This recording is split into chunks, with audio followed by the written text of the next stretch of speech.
Hi, my name is Benedict. This is part 2 in the series about tone. Tone is really one of the essential characteristics, or the core characteristics of what actually makes music, or any sound, our perception thereof.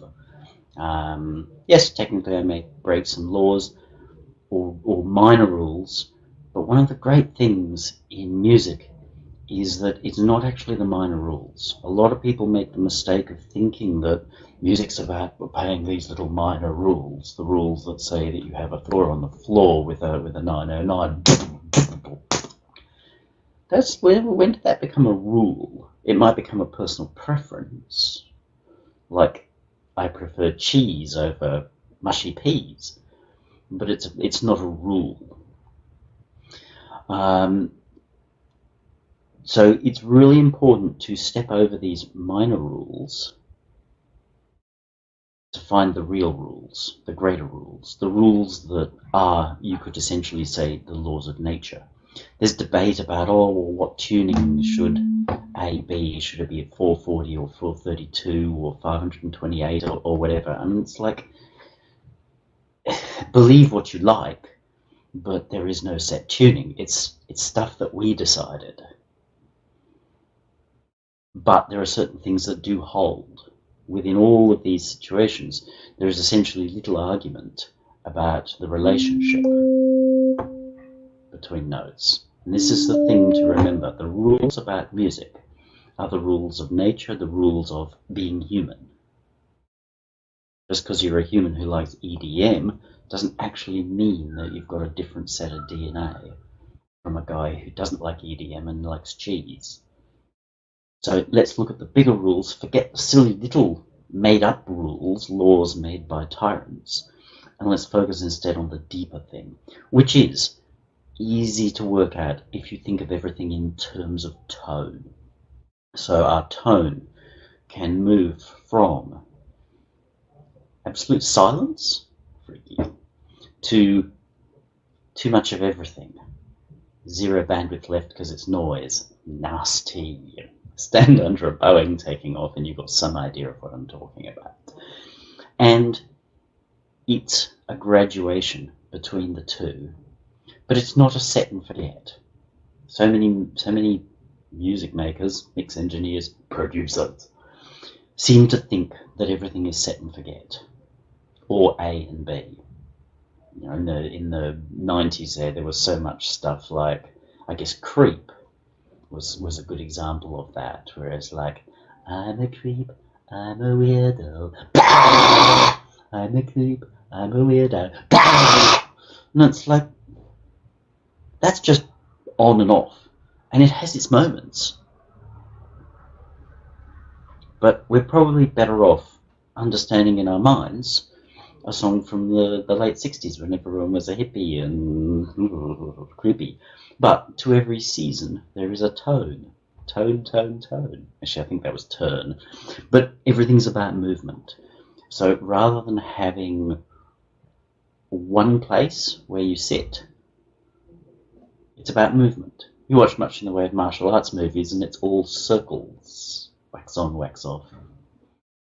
About movement. It's about that movement between silence and all noise in the universe all the time, between something that's low in volume, low in pitch, low in tone, against high in volume, high in pitch, high in tone, thin, thick, dark, light, bright, mellow. See how they're all descriptions of actually the same note. Low, high, thin, thick, dark, light, bright, mellow. Easy to then, if you're being logicalistical, to say, oh, well, then it's obviously all shit and throw it out. That's called baby with the bathwater. Understand that that's the fact that it works so universally is that you're actually looking at the universal rules, not the silly made-up rules. So it doesn't matter whether you tune to 440, 435, 512, whatever the hell you want to do. It's the relativeness that decides. So, well, that's quite a lot higher. That's not so much higher. That's the same. Relative. Tone is about being relative. So people go on about, like guitarists and synthesists go on about tone, or the tone of my compressor, the tone of my amp, the tone of my filter. It's not relevant, because on its own, what is it? Irrelevant. If you go back and listen to some really great classic songs, back when guitars were the thing, man, you can hear some truly horrid guitar tones by modern standards. Does it make them bad songs? No, not at all. Listen to some Waylon Jennings if you want to hear some really horrifying guitar tones. But does it make for bad songs? Not at all. They're wonderful. So remember, everything is on a sliding scale. But it's actually more complex than that, because the world's in 3D. Which means that, as I was doing before, your sliding scale is like this. Everything moves around, but it's relative to. And a lot of people actually struggle with the concept of relative to. I was doing this with my 8-year-old last night, saying, well, if I'm standing here, and if we were moved to another room and the relationship between where we're standing would stay the same, where would I be in that room? It was really hard for her to get. The concept that I wouldn't be sitting in the chair that was next to her where I normally sit, to keep that relationship between where she's sitting and I'm standing right now, I'd actually be standing on the coffee table. Because her mind naturally went to, but this is the way it's done, which is the tiny rules. The tiny rule is that that's where Benedict sits. You're in my spot. Which she tries sometimes. I tell you, it doesn't end well. But relative means that we can move things from one place to another and their relationship can stay the same.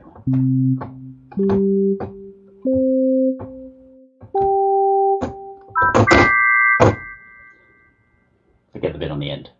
This bit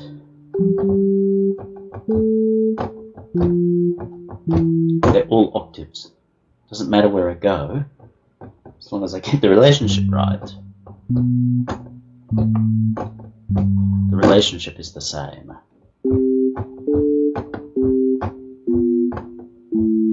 There it sounds more complex. I'm playing at first and it's fifth, so C and G.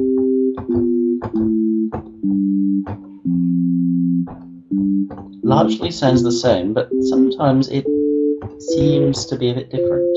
Why?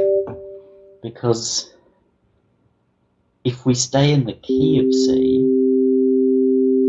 if I drop my C by one semitone and I drop my G by one semitone, the relationship is different. It might be 7 semitones, but I've now moved from C major to B major.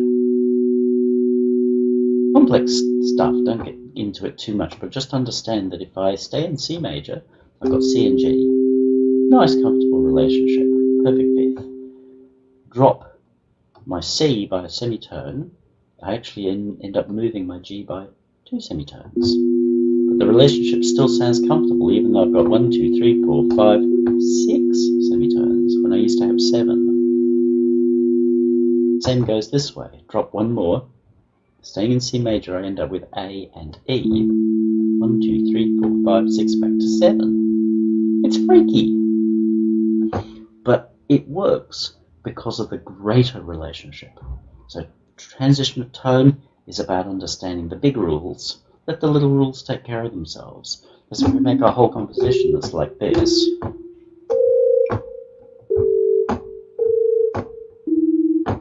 apart from it sounding like horror movie music, it's uncomfortable because the relationship's not an uncomfortable relationship. Yes, some musicologists can come in later and go, oh, well, isn't that clever? You're constantly playing minor seconds, except for that time where you stuffed up and hit 3 notes at once. They can then come around and apply some rules, but don't throw out the rules or the baby with the bathwater. So, Episode 2, as I promised, is going to be about the first thing we tend to reach for, which is some kind of filter. So let's look at tone in oscillator terms. Now this applies equally if you're some kind of fiddler, guitar man, bass player, don't matter what you do, this is still relevant. Even if you don't play an instrument, this is still relevant. Even if you only have a mix, this is still relevant stuff. This actually becomes, very briefly, a recap of my oscillator thing. So, very simple tone, not much going on there, sine wave. We can add a lot brighter tone by changing the wave shape, which adds a lot of overtone, which makes that sound start to sound brighter and thinner. Now that's just by digitally changing the phase relationship. Again, don't worry about how it happens, it's some arcane math stuff, which I don't care for, but it works. The rules are definite. That's what matters. Understanding the rules and the relationships is all you need to do. The pointier the wave, the brighter it is, the thinner the resulting sound. So, if we kill that process, and we go to a sawtooth, nice bright wave. Our first thoughts are then to start chopping bits off it. So we'll go to a traditional filter. That filter's doing stuff before we even done anything, but that's getting into the complexities of its tone relationships. Don't obsess over them, they're just there. But we can subtract overtones, therefore turning it from a bright, hard sound to a warm, muted, soft, mellow sound. And if we filter far enough, to no sound. That's very simply all we're doing. But it's in relationship. So, as I've said to you before, if we play these two together, it's the relationship, not only of the notes, but of the tone. And then on top of that, of the time. Because remember my little graphic there is tone and time. The two always go hand in hand. What instrument do I appear to be playing? An organ. I know some bright sparks are going to say, oh, it's a synthesizer, man, I can see it, but no. What does that kind of sound like? It's an organ. If we change this,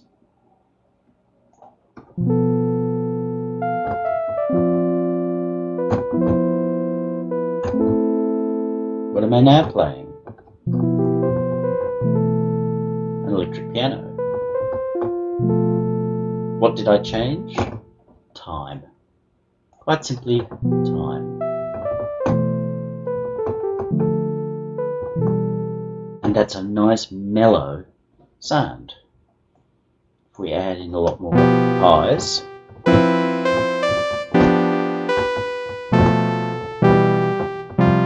it's a very bright sound.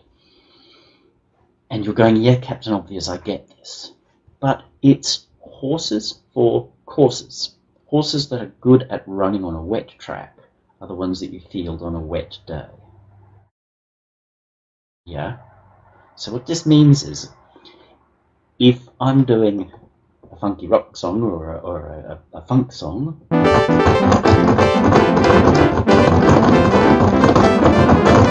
doing my best Stevie Wonder, I'm probably going to have a nice bright sound.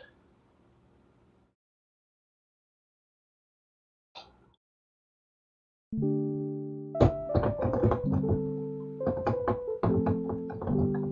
I want to be slow and slinky,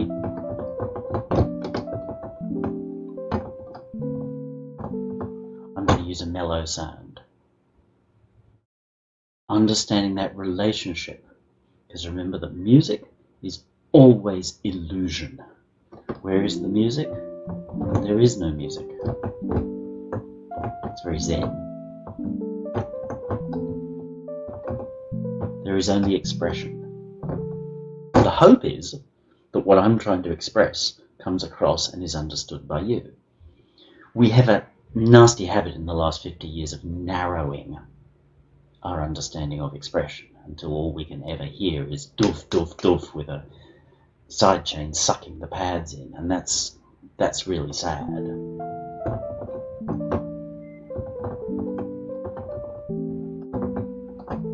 That's expressing something.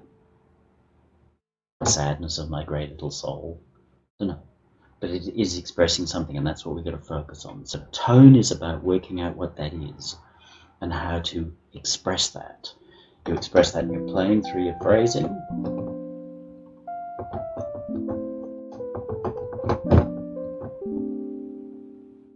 You express that in the relative tone of your... Hear how that's immediately more confident. I play with more confidence.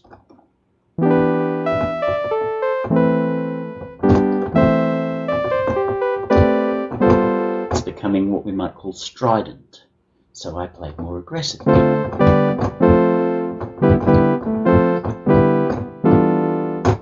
That style of playing doesn't work so well with this.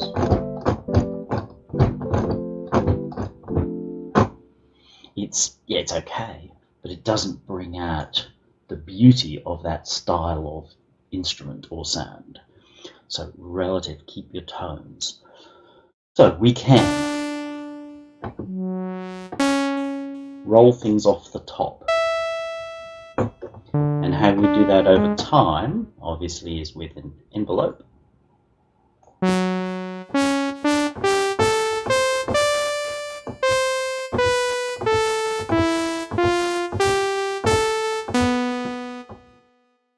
And you see how we move through time. Completely changes what we perceive as an instrument. There we go. Clavinet. Not a great emulation, but it's in that arena.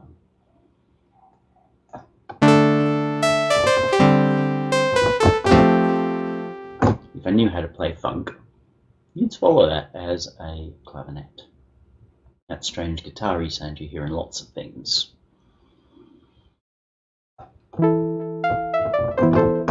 Getting into what people call plucks these days.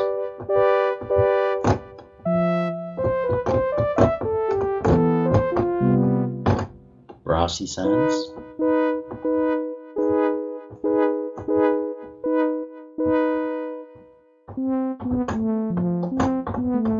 You see it all about subtle moves in tone and time. Really important to understand this. So when you're working on a piece, when you're creating a piece, choose or create the right instrument to express the feel that you're going for.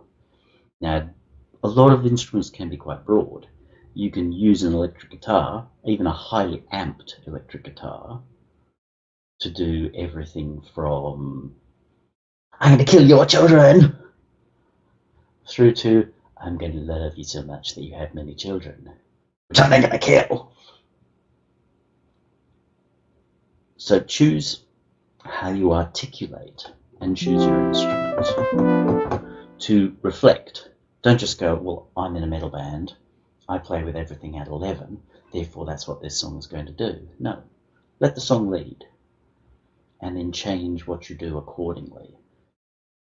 And people might go, yeah, that's obvious, but then look at what's coming out over the last 10, 20 years and realize it's not obvious.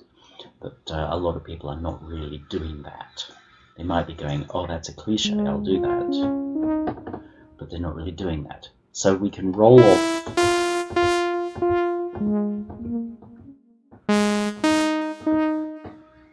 from the top. That's called subtracting things. We can roll off from the bottom. Also called subtractive. See how this bit's disappearing.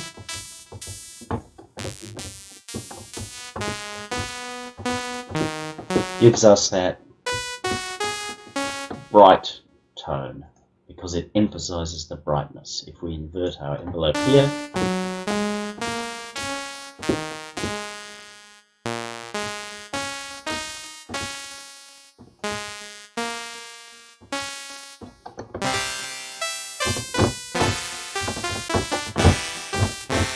same waveform, very different result. So you can focus on what you want. We can go into the band, which is the middle.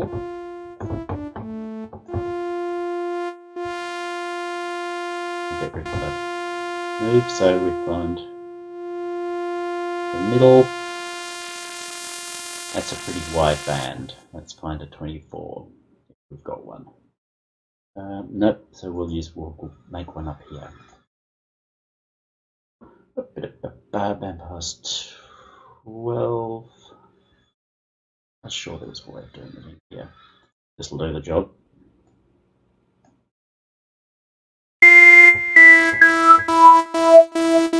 And you see how it's peaking. It's pulling these out. So that's what we can do. This is working too.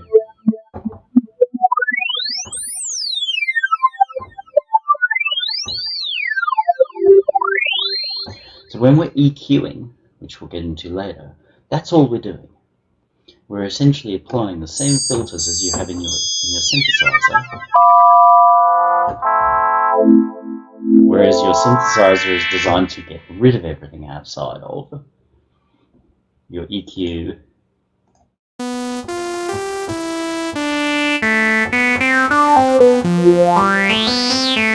is designed to keep what was there and then have more or less of the bit that we're poking. But really get your head around how these are changing tone. They have basic filters. You can have different types of filters as to how much they roll off. Because I want to turn it on.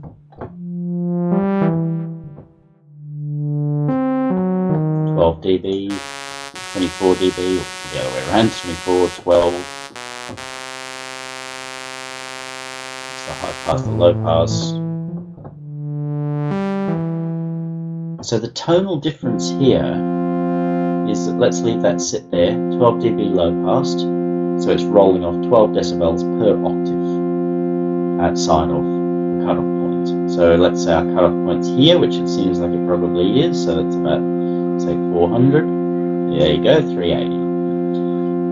So 12 dB is rolled off 1 octave higher, 24 dB at 2 octave higher, so each octave is another 12 dB rolled off. If we move this to a 24 dB, same cutoff point, but suddenly the sound is duller because it's dropping 24 dB for each octave that we go up. 24, 48 is getting too hard to count.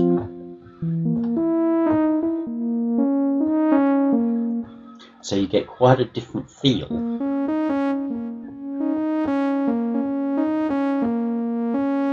That's a more relaxed instrument than this.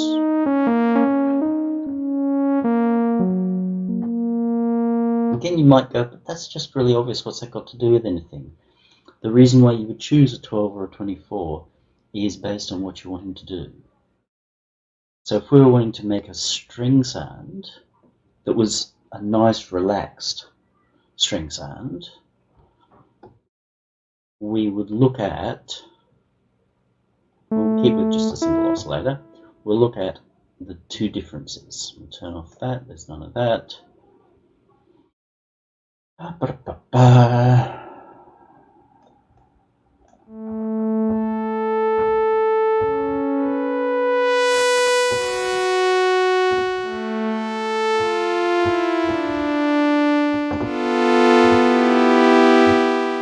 It's nice, but it's kind of dark. We can raise the filter, but it's kind of, it's right or it's wrong or it's wrong. It doesn't sit quite right.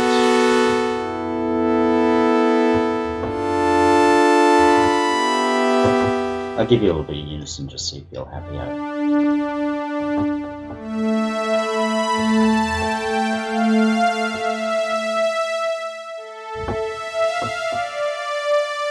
So notice how that feels nice and relaxed. With the 12 dB roll off, 24 dB roll off. Obviously in the same position it sounds darker because we've rolled off more, but if we move up an octave or so,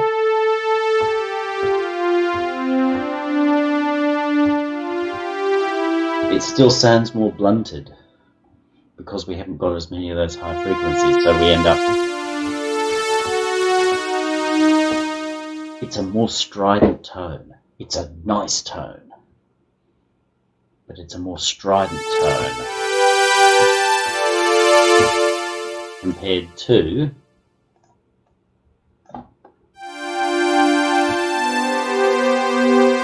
hear how that sounds kind of smaller. So you're looking for that little string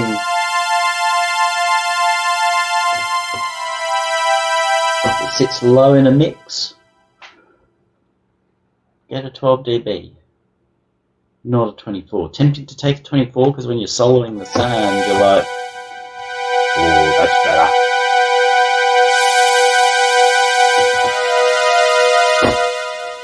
But the problem is it sounds aggressive. Not like Cannibal Corpse aggressive, but comparatively aggressive.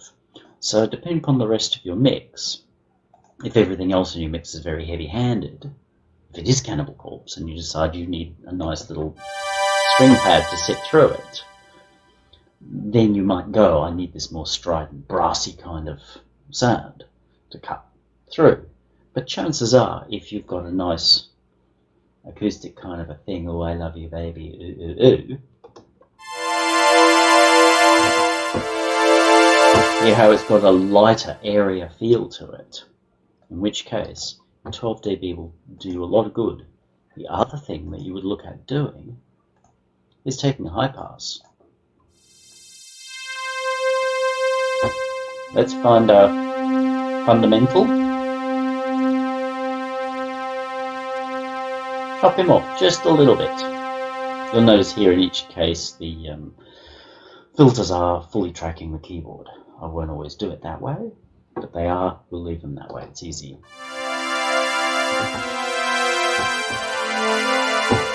Soloed, you're probably going, but that sounds like really thin and...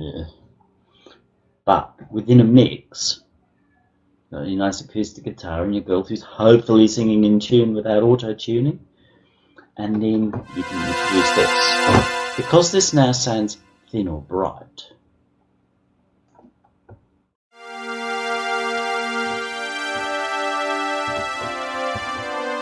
you can thin it down.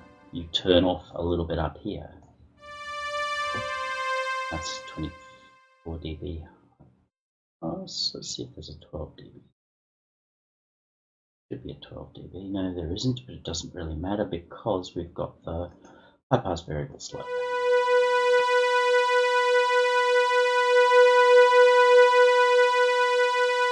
Okay, that's a bit better. Obviously, it depends on your mix entirely.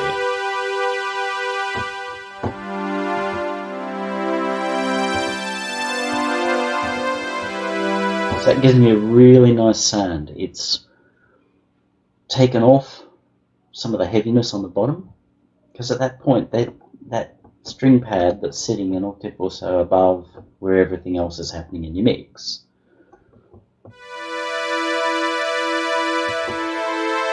it provides that sort of bed of clouds around which everything else operates. So it's relative. So showing you here how adjusting nothing but tone can give you a beautiful sound. Here's another way to play with tone and time. And you're going to say to me, but that's just ordinary. And I'm going to go, yep, it is. Pitch. Don't want to overdo it.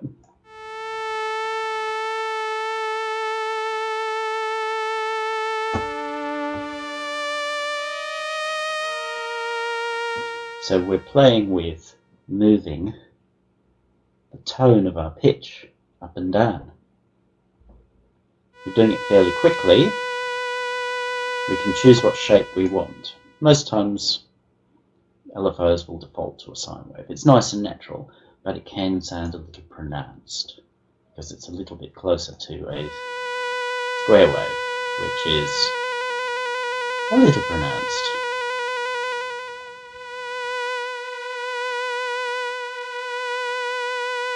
So here how you can actually have more happening with your triangle wave, because it doesn't stay at the extremes as long. Your triangle goes out here and comes straight back, whereas your sine wave goes out, slows down, and then comes back, as opposed to your square wave, which is there, or there, or there, or there, with no travel time, which of course makes it a bit tricky in musical terms. Try finding a violinist who's able to go from there to there with no transition time. You see, I can't do it. So we've added 3 moves in tone and time, as before we start playing notes. The other moves in time are the attack and release.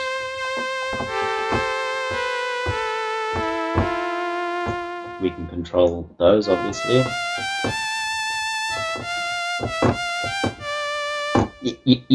Relatively choppy violinist, or flowing. And if you want that can become a bit dominant over time, depending upon your line.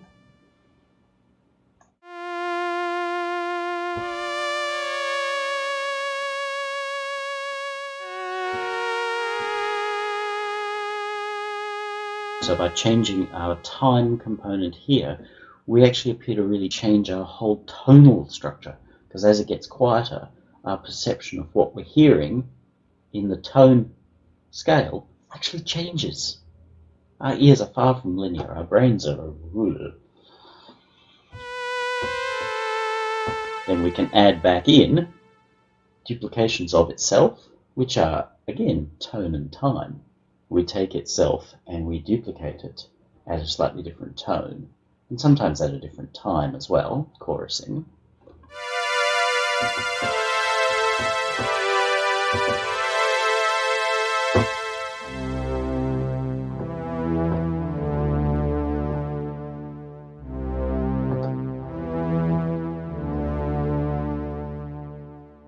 It's quite soft and subtle.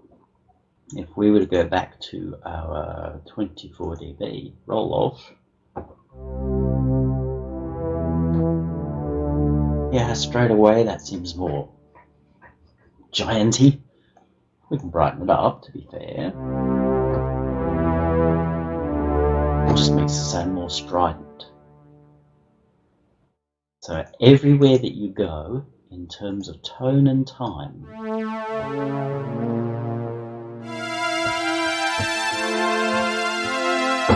will have an impact. We can change how our filter moves.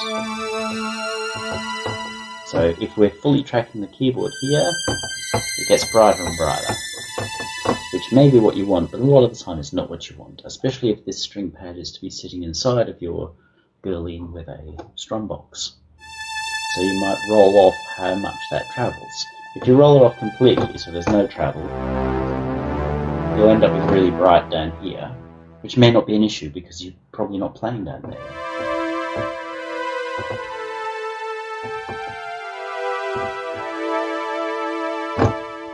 It's quite nice. As you travel up, obviously these become, you're getting the pitch part of tone, but you're losing some of the bright overtone part of tone. So you can do that, or of course, my personal favourite, which is to do a bit of both.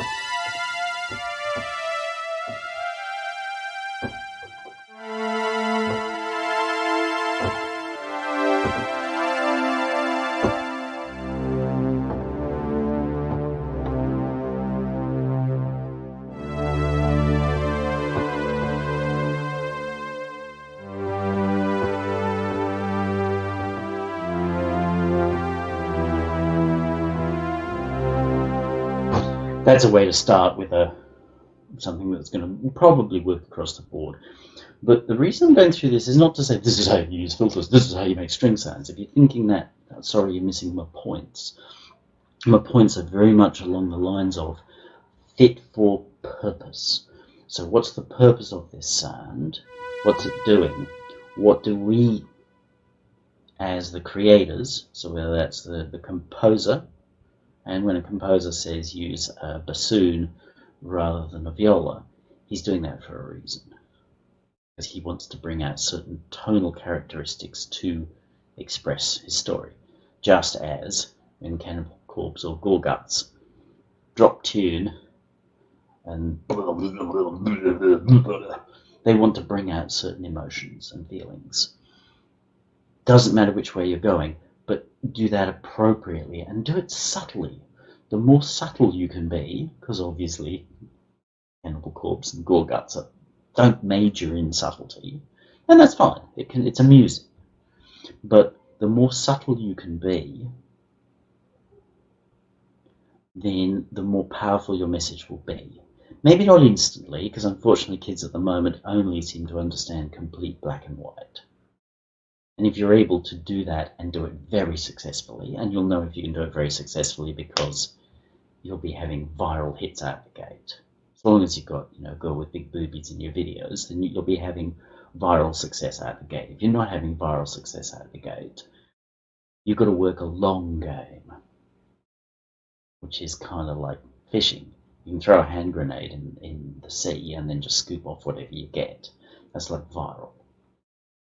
It works, but it's brutal.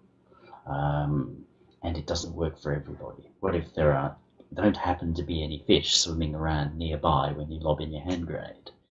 You're down one hand grenade and got no fish, in which case you have to learn to play a long game, which is to attract fish into the area. How do you attract fish into the area? Dead things. So that's where you're going to spear some poor little wormling and toss him out there, jiggle him about a little bit until some fish go, I reckon there's a meal over there. So subtlety and long game in music is about learning to be really subtle. Now your kids who can only understand EDM or the deathiest of death metal or the hippiest of trip hop or whatever they want to call it this last 5 minutes, they're not your target, they'll never get you. If they do, brilliant, you just caught your jaggerfish going by. But work on the long term, and that is to understand the subtlety of the big rules.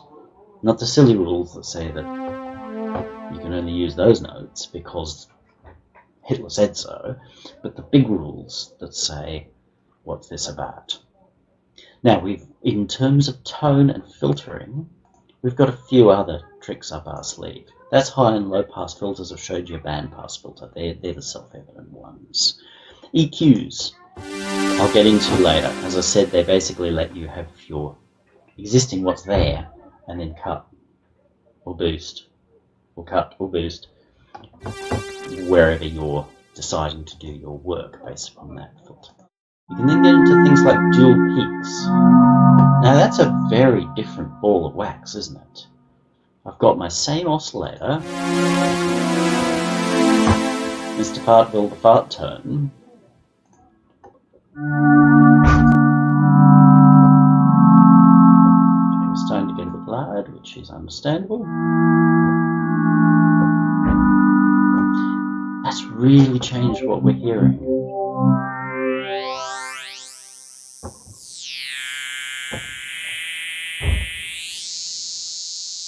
We can, in this case, transition by putting the two peaks together, so it makes one big band pass. Pulling them out, it's a pair of band passes.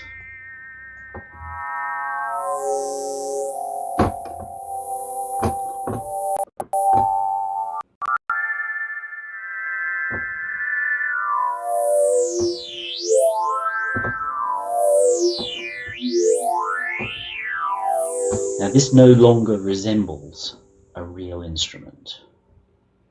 We don't make instruments that sound like that. It's kind of sad, but that's where your advantage comes as a synthesist.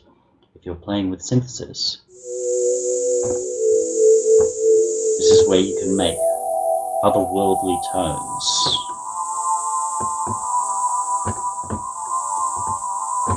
And digital synthesis is very much in understanding how to create those tones.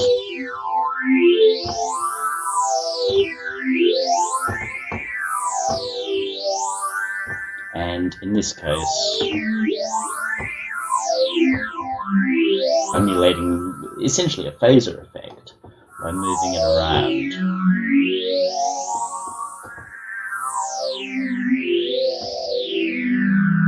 And using the tools at your disposal. Actually, it's envelope 2. So if we loop envelope 2,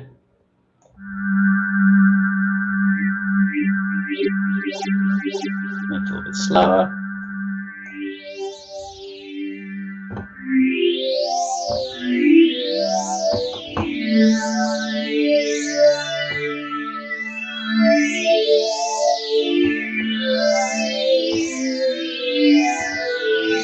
So we can create very washy effects.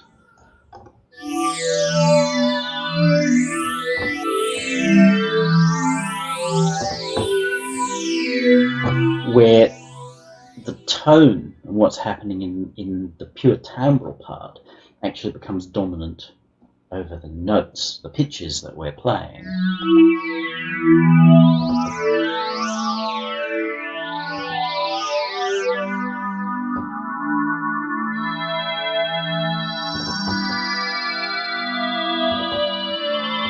A couple of little adjustments there.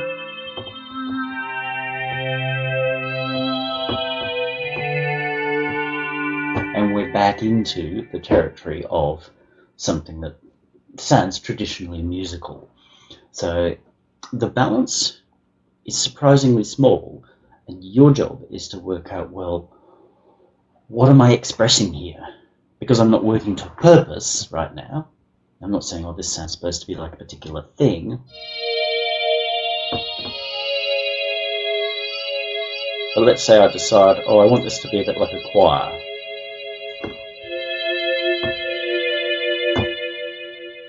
My girl singing her song is just so lovely now, I'm thinking of angels. Oh, you're done for, buddy. In which case,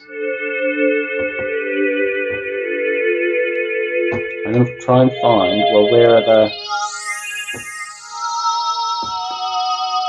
elements that give the feeling of, you don't know what angels sound like. For all we know, they're just bloody frightening. And when they appear in the Bible, they're blowing their trumpets, and poor Mary just about pops a baby. So, but it's that cliche, that feeling of it. We want to give her an angelic cast. That's the illusion we want to give. Then we're going to work in a few of these elements.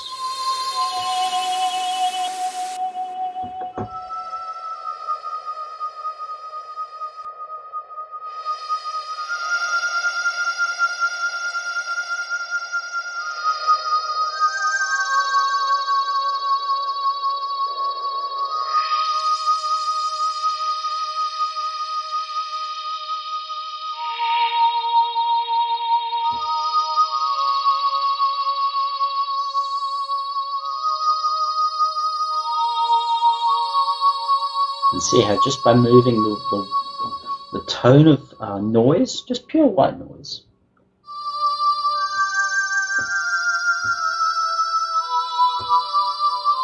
we can carefully work in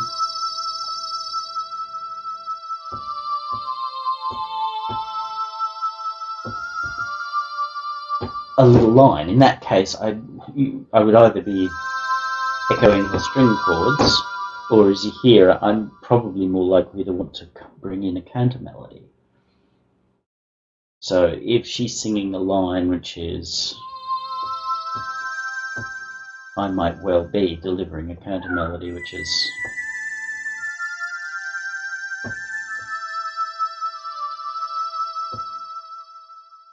low in the mix. It's just going to bring this real sort of like, oh, there's this heavenly spark entering my piece. What I've done is I've played with tone and time. I've done it in quite a lot of ways, and because I've done it in many ways, we've got a lot of subtlety going on. It doesn't have to actually be complex, but because we've done this in quite a few layers, then we've got a lot of subtlety going on. So that's one way that we might attack using a different type of filter. Let's go back over here, dual peaks, so it's a pair of bandpass. Vocal formants, obviously put us straight into that voice type sound. They're going to vary if you've got formanty stuff on any kind of filter. All they are is a whole pile of combination of bandpass filters, a whole lot of them put near each other. You get enough of them near each other and avoid them sounding like a phaser, you get what's called a formant. A phaser or a flanger is essentially a formant anyway. So it's a fancy kind of filter that's specifically, in this case, designed to sound voicey.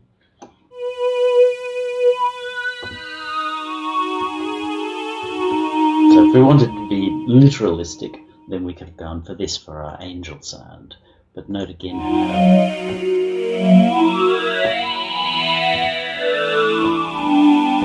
how time and tone interact with each other, so we can change our sound based on that. Variable slopes are just giving you the option to do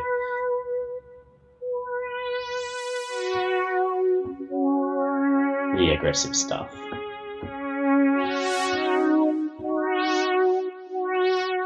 If you listen closely, you can hear a little bit of burble as it opens, simply because if you get it tight enough, what we're doing here is you'll be able to see you'll almost see them switch on and off. It's not tight enough to do that, but in some cases where you've got like a 100 dB per nothing roll off, which is a little like exploding the universe, you can actually hear the partials turn on and off, and you'll hear them blip on and off, which is a weird thing, but kind of cool. You can use it to your advantage. Same thing from the other way. Combs are interesting. Comb filters. Remember, we're still working on our universal fart sound. Sorry, sawtooth wave.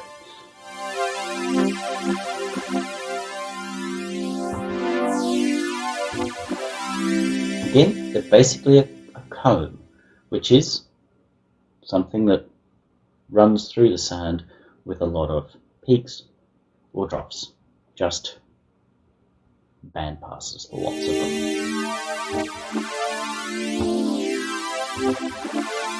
If you put them in a matching series, then they can be very effective. So if we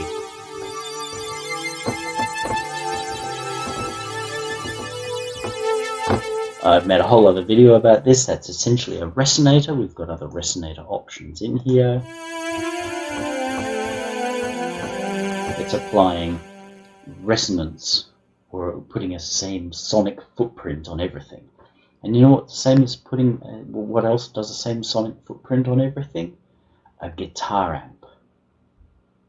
So you can take your guitar, put it in that amp, and go kerrang! And the sound will be modified by that amp. By the amplifier, the head properties, by the speaker properties, by the box properties, by the properties of the microphone that you stick into it, where you stick it, how many of them you stick around each other, phase relationships, all of that is complex. But interestingly enough, when you know enough about tone and time, when you've really paid attention to tone and time rather than Marshall or Fender or Yamaha or Korg, you're paying attention to tone and time, you can actually work out essentially how to make one of them sound like the other one of them. Bit of time, bit of nous up here, but that's what makes a good sound engineer or record producer. And it also makes a good composer. If you're a composer working with an orchestra, remember as I said before, you're going to make a decision, hopefully a very definite decision, as to whether you use a bassoon or a viol. If your lines play in the same place that both of those instruments can play, if they can both play this note, don't ask me whether they can, but if they can, I think they can, but assuming they can both play the note range of your section, Why would you choose one over the other? You might just go, oh, but I want it to sound stringy. That's not really thinking. That's not tone and time. It may be the reason that you thought I wanted to sound stringy is based on a tone and time, but it means you're not really aware of that. You may say, I want to use a bassoon because it's actually a little bit more haunting, because it gives a sense of an individual, perhaps a little bit of loneliness, a little bit of isolation. Now we're cooking with tone and time, because we're choosing our instrument. So exactly the same works with synthesis.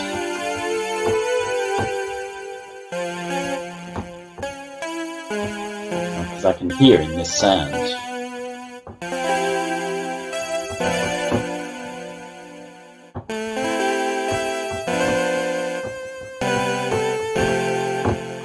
That's a cool sound.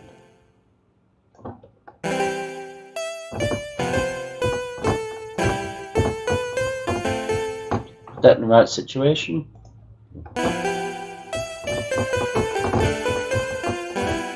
That's going to pick out a very nice little melody. So learn to hear things inside things. Just as a sculptor can look at a lump of rock and walk around it and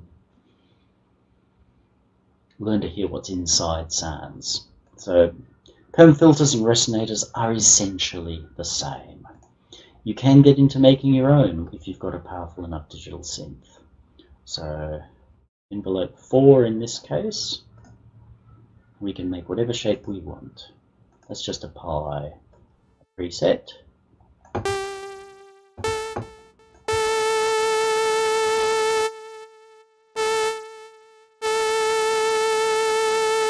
There's no depth applied. Let's apply some depth.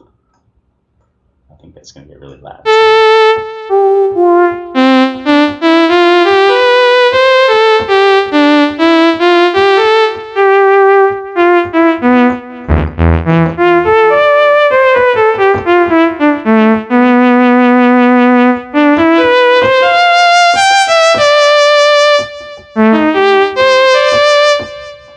Let me down, that doesn't sound rather nice.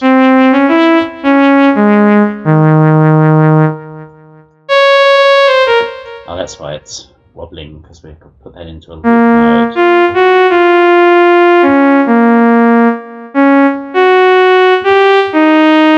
Not to say I didn't quite like it, but I was just trying to understand it.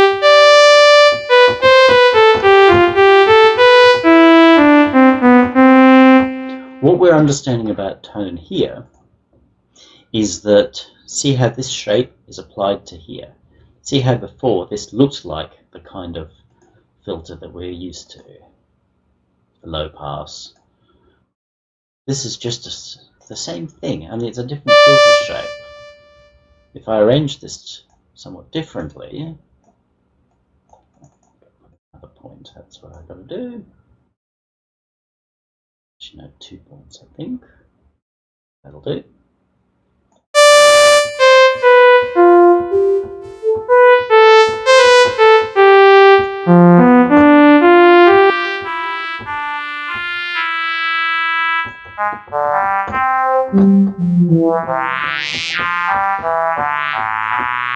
So I've now created a combination of a high pass and a low pass.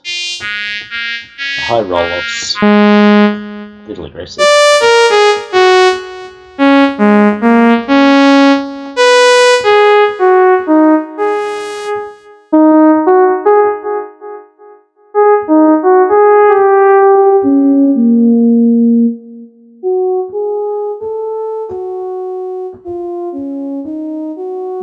So you can get in and actually start to create your own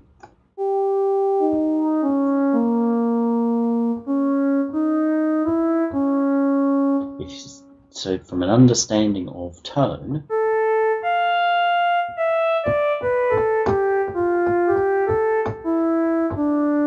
hear how I've created a different tone.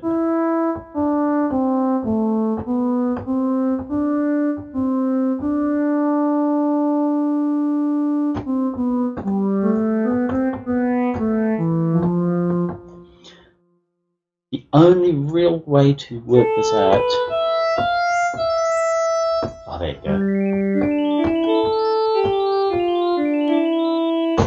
Excuse me whilst I pluck your overtone strings. The only way to really work this out is to actually get out there and play with it, but to consciously think, what am I doing? What I'm doing here is I'm obviously creating another little band pass.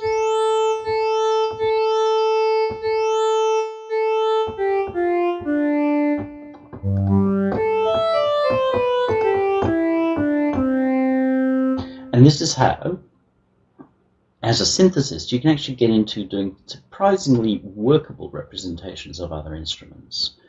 Let's say orchestral instruments. If you understand how they're going, like how they work, you need to understand their articulations. You can generally only create one articulation at a time, and often only in a reasonably short range. But that's mostly enough, as long as you're prepared to make lots of different patches. But you can pick out and say, well, this is what the box or the pipe that thing's made of, this is what it's doing to the sound.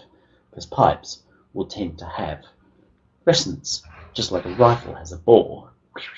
So by the time the bullet comes out, it's actually spinning. The sound that's going down a piped instrument is often spinning, so it creates all kinds of complex phase relationships with itself. And you can emulate some of that here.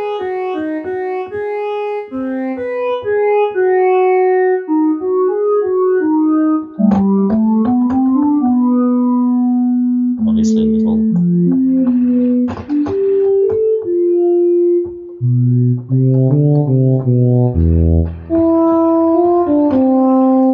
and then make sure we've got our time element sorted.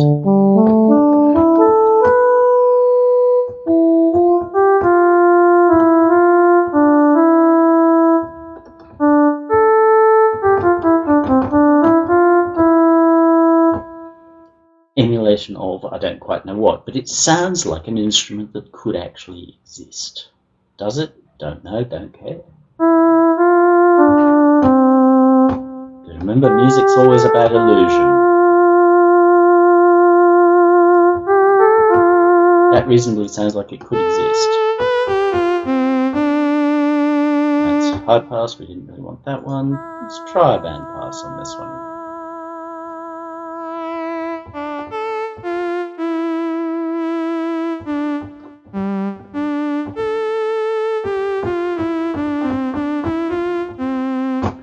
Synthy, perhaps.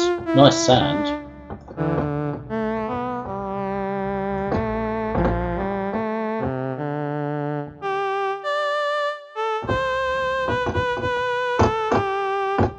That's bringing out the characteristics of that.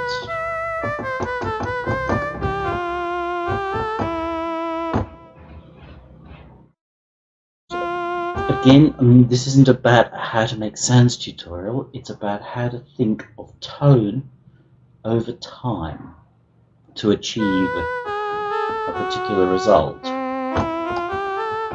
And the result we're looking for here is not specifically to emulate a particular instrument. To do that, I'd have YouTube open with me watching somebody who knows how to play one of these things playing the thing, and there are some good YouTube videos that cover most of the orchestral instruments that actually show you somebody who knows how to hack their fiddle, showing you the different articulations and talking about how they work. It's like, thank you, you just given me the mechanics for how to create something.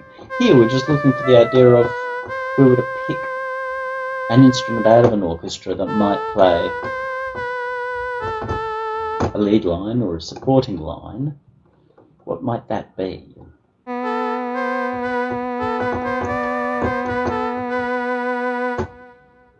That could be it.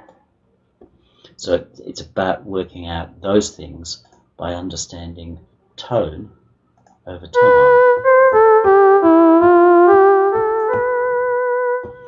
That basically covers our filters. You can import a user wave, but that's just really no different from creating a really complex wave here and applying it. If you know exactly what you're doing and you're importing exactly the right kind of waveform, you're in full control. Otherwise, it's a let's suck it and see. It's okay, it's still a suck it and see, which is quite a lot like saying, oh, there's another guitar amp. Pull, push, Kerrang! What does that sound like? Nah, I don't like that. Kerrang! No, don't like that. Kerrang! Shit, I can't remember what the other one sounded like. It's a suck it and see approach, which can get results, and don't think at all that I don't use it. But when I'm using that kind of approach, I'm always thinking, well, what do I hear in here?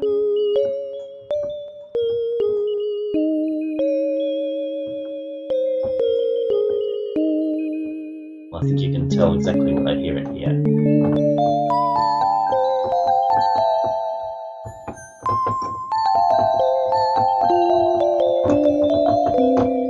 Purdy. Very purdy.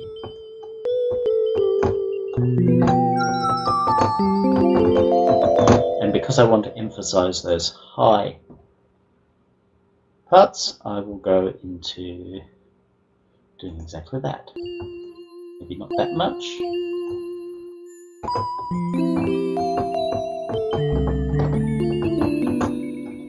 I can definitely use some movement.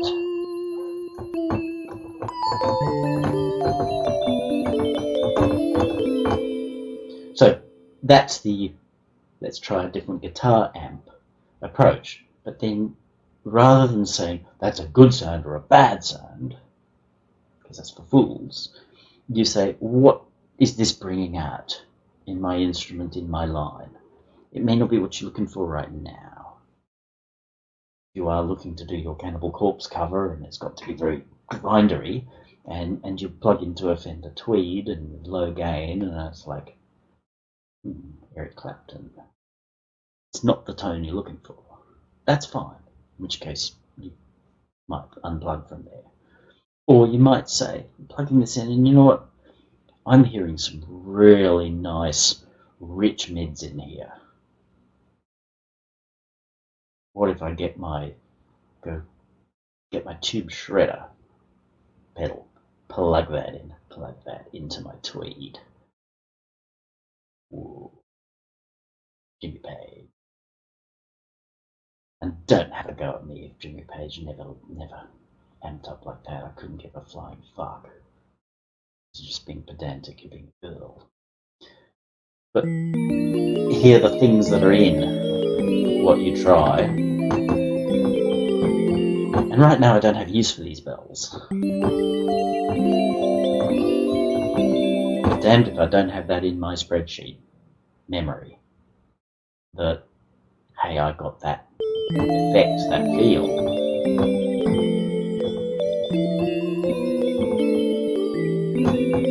Babe, I'm leaving heaven. I must be on my way. Sorry, Styx. Or any Styx fans. So, quite a bit. Seems like it's meandering. I know these are not going to be my most favorited series, because I'm looking at a really big picture. It's very nebulous. Everybody's looking for those little rules. Play that, and then you'll be banging, man. It's not me. It ain't me at all, and I actually hope it's not you. Because that only works out for a very small percentage of people.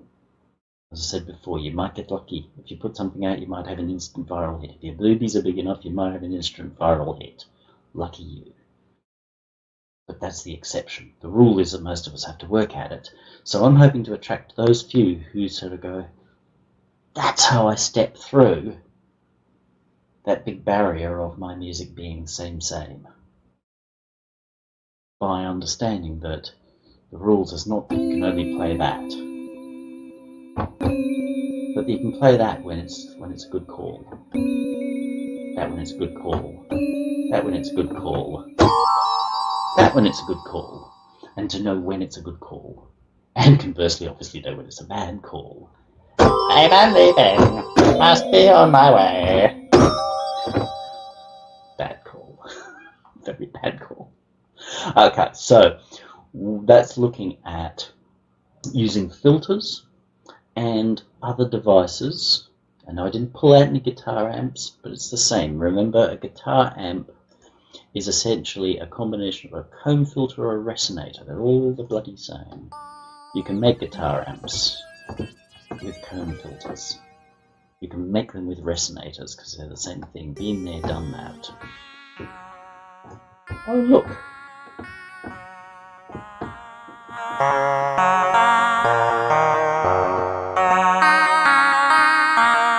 Suddenly sounds like a Strat. A really rather clean Strat. I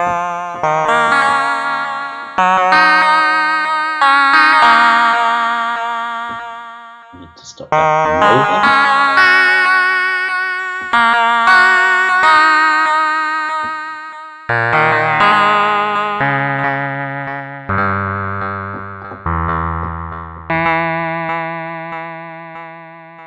That's this one here.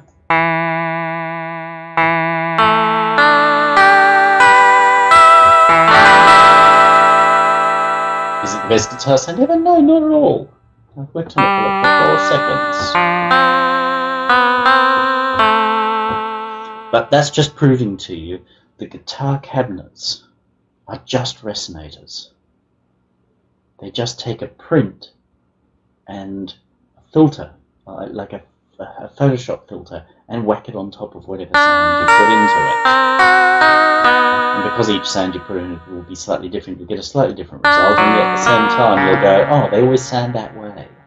Like a Fender Tweed always sounds kind of that way. A Marshall Stack always sounds kind of that way. An Orange always sounds kind of, I don't know what an Orange sounds like. But you get my point, hopefully.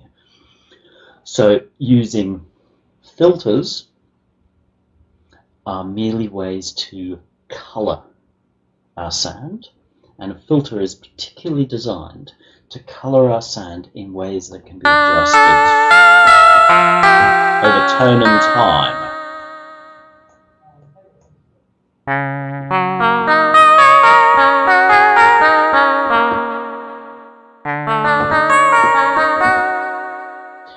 And if you're thinking very carefully about what you're trying to say, you've got to be aware of what you're trying to say. It doesn't matter how simple or how complex what you're trying to say is. Do it with subtlety. You might think the Beatles' I Want to Hold Your Hand it's a bit obvious. And it is a bit obvious, it really is. But there's a layer of naive subtlety inside that song. Naive in that it is a bit obvious, but there's layers of subtlety inside that, including their strange Liverpudlian accents. I want to hold your hand. What the fuck's a hand?